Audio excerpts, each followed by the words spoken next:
Hi, welcome back to Plarium HQ. Help! I'm literally drowning in cake batter. Raid Shadow Legends is without a doubt one of the biggest mobile games of all time. Even if you don't play Raid, you've probably heard of it in one way or another, which is for better or worse quite an accomplishment. From their revolutionary graphics and character design, to their seemingly endless ad budget and relentless marketing campaign on YouTube, to almost winning a 2019 User's Choice Award, shout out COD Mobile. Call of Duty Mobile. Plarium has inarguably solidified Raid as one of the greatest mobile games of all time. However, greatness does not necessarily equate to goodness. The fact that something's found a huge level of success doesn't mean it's any good. Hell, sometimes the amount of greatness something has achieved is a direct result of how not good it is. Some would say there's a pretty strong case to be made that Plarium simply purchased their success with the most aggressive run of YouTube advertising the world has ever seen, while simultaneously having by far the best graphics of any mobile game at the time of release. On the other hand, they have a pretty substantial percentage of their player base that's been playing consistently for years, as well as a very dedicated group of veteran content creators who show no signs of slowing down, which has to mean there's more to it than graphics and an endless ad budget. I mean, there must be some reason we're all still playing this game, right? Right? I think most people would tell you that Raid Shadow Legends is a bad game, but do they actually have good reasons for saying that? Mobile gamers are a fickle bunch and notoriously hard to please. Not only are there already so many things to consider when deciding if the game is good or bad, there's so much baggage attached to it because of Plarium. It's not unreasonable to think that that disdain for the developer bleeds over into the opinion of the actual game. So forget Plarium, forget the content creators, forget the baggage, forget everything that's not directly a part of the raid.exe file. Today, we're going to try to put all our biases aside and take an objective look at the game to try and answer the question, is Raid Shadow Legends actually a bad game? Yes. Just kidding, but before we get into it, I do need to thank the sponsor of today's video, Air.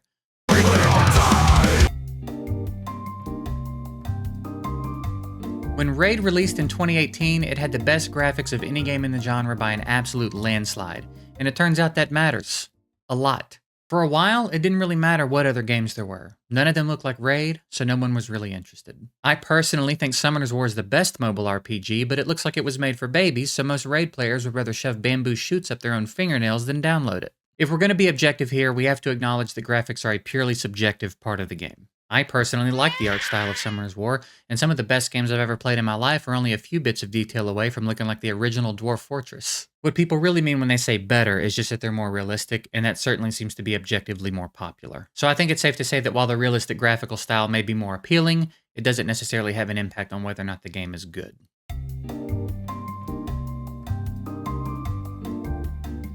Gameplay mechanics are where we're really starting to get into the meat and taters of what makes a game good or not so good. Doesn't matter how pretty a game is if it's not well designed and fun to play.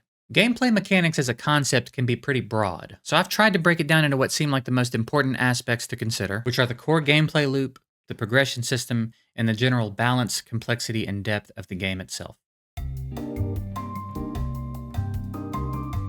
The core gameplay loop of Raid is not so different from the games that came before it. You make a team of your own champions, generally obtained by summoning from a large pool of champions of different skill sets and overall power levels, and take them into different stages to defeat a variety of enemies that get more difficult as you climb. You deal with the scaling difficulty by increasing the power of your own champions in a few ways that we'll talk about soon. Different champions fill different roles, and which champions you've obtained ultimately dictates what types of strategies you are able to employ in any given content. This system allows every player to have a fairly similar experience while simultaneously having one unique to themselves. So basically, you're acquiring champions, putting together teams, pushing content until you hit a wall, making your champion stronger, and then continuing to push content until you hit another wall. And that's sort of the core gameplay loop of the game in its most basic form.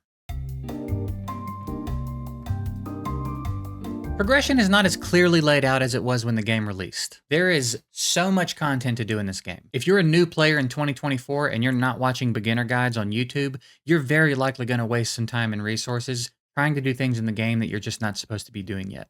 Doom Tower unlocks at level 40, and it's so incredibly unlikely that you're going to make any meaningful progress in there at that level, I'm not sure why they bothered locking it in the first place. As long as you understand what you're taking on, progression is decent. If you expect to be in the endgame within a week or two, you're going to be more disappointed than Dr. Disrespect in an empty playground. It won't be a smooth ride all the way to the endgame, but if you're willing to strap in and ride the roller coaster of progression, you will get there. You'll hit a few walls along the way, but eventually you'll pull a champ that unlocks it for you, or upgrade some gear that unlocks it for you, or realize you had a champ all along that could get you through it, In one way or another, you'll eventually get through whatever walls you hit. The game offers a roadmap of sorts through the Arbiter missions. You'll encounter many missions on your way to Arbiter that are obvious time gates, like waiting on a potion keep or a faction crypt to open, or having to earn a suspiciously high amount of points in a tournament. It's moments like these where you'll begin to realize that your progression isn't entirely up to you, but overall, progression in the game tends to be fairly straightforward and achievable. Get champs, make them stronger, improve their gear, learn the game. Progress is inevitable. Obviously, this game is not balanced, so in order to have a reasonable discussion about balance, I want to make it clear that we're not talking about balance between whales and free-to-play players or anything in between. We're talking about the balance of the overall game itself. Will any given player of any given level of experience or spending habits be able to reasonably solve the problems that the game presents? There are a lot of champions in Raid, and surprisingly, they're all different enough to feel unique. We continue to see new mechanics and buffs and debuffs implemented on a fairly regular basis. There was a period in this game where if you did not have some very specific champions, you were not going to be able to do some of the core content in the game. This has improved drastically over time. There are generally multiple champs now capable of doing whatever specific thing you find yourself needing done. Ultimately, whether by accident or by design, Raid has ended up in a place where you are very likely to obtain the things that you need to solve whatever problems you have in a reasonable amount of time. That's not to say the game as a whole is balanced. Plarium has certainly dug themselves into a few holes when it comes to balancing the game, one of which at the time of recording this video is Hydra Clash. There are a small handful of champions that are just flat out broken, doing literally billions more damage than teams without those champions. To say whether or not the game is balanced is kind of tough to sum up in a simple yes or no. Again, obviously it's not balanced in many ways. Some champions are significantly stronger than other champions, which perhaps is necessary to a certain degree. Some content may be substantially harder for one person than it is for another. On the other hand, it's very playable now for pretty much anyone regardless of your spending habits. You'll absolutely be able to clear all of the game's base content with enough time and skill. I'm inclined to lean more toward yes, since most of the serious balance issues don't manifest until you're much later in the game, but who's to say?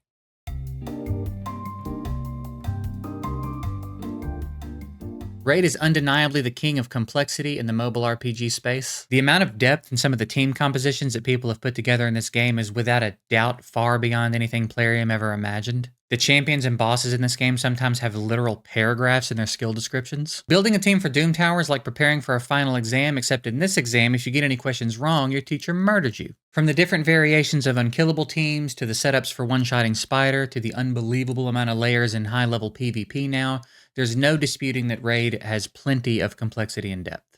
The real question is, how much is too much? Is it enough to just make every boss do 400 different things? Sure, it's complex, but does that mean it's good? I think ultimately, even though personally it's a little more than I want to deal with at times, it is a positive for Raid. It's probably better that it takes a long time to figure something out, rather than having it be figured out in the first few hours the content's made available. If every piece of content you put out can just be run through with the same overpowered teams that's doing everything else in the game, people are going to lose interest pretty quickly, which brings us to our next topic. Longevity and replayability have to be like the holy grail for game developers. To be able to keep someone on your game regularly on a long-term basis has to be not only incredibly lucrative, but feel pretty good. There are almost too many options these days when it comes to selecting a game. I know I can't be the only one who at least twice a month spends their entire evening browsing Steam because I can't decide what I want to play because everything looks awesome and everything looks awful. And I finally end up just going to bed without playing anything, and that fucking sucks. I don't think it's controversial to say that Raid has achieved both of these things in spades. This is achieved through a few different means. The gameplay mechanics have to be good, which we've already discussed. Beyond that, putting out new content, updates, and extracurricular things to do are all great ideas, but also risky ways to keep players interested. And Raid has continued to do all of those things on a pretty reliable basis. It's risky because if you drop an update that everybody hates, you run the risk of losing a large portion of your player base. Unless you're Plarium, for some reason. We refuse to be run off. Perhaps even more important than updates and events is in-game content, the grind. There needs to be some appealing in-game content and multiple reasons to want to conquer it. You also need levels of in-game content because you're going to have levels to your player base, primarily based on skill and or spending habits. If only the best and richest players have achievable in-game goals, everybody else is going to lose interest. Plarium seems to have found a way of balancing keeping that top 1% entertained while also dangling multiple carrots in front of everyone else that keeps us chasing them for years, so regardless of how anyone feels about how they've achieved that, I think it's safe to say Raid objectively has longevity. As for replayability, it's a little bit of a different element in a game like Raid. There's no story to complete or end to the game itself, so the replayability sort of goes hand in hand with longevity. Perhaps you could point to how many players have more than one account and attribute that to the replayability of the game. I've officially said replayability more times than I wanted to in my whole life, so let's move on.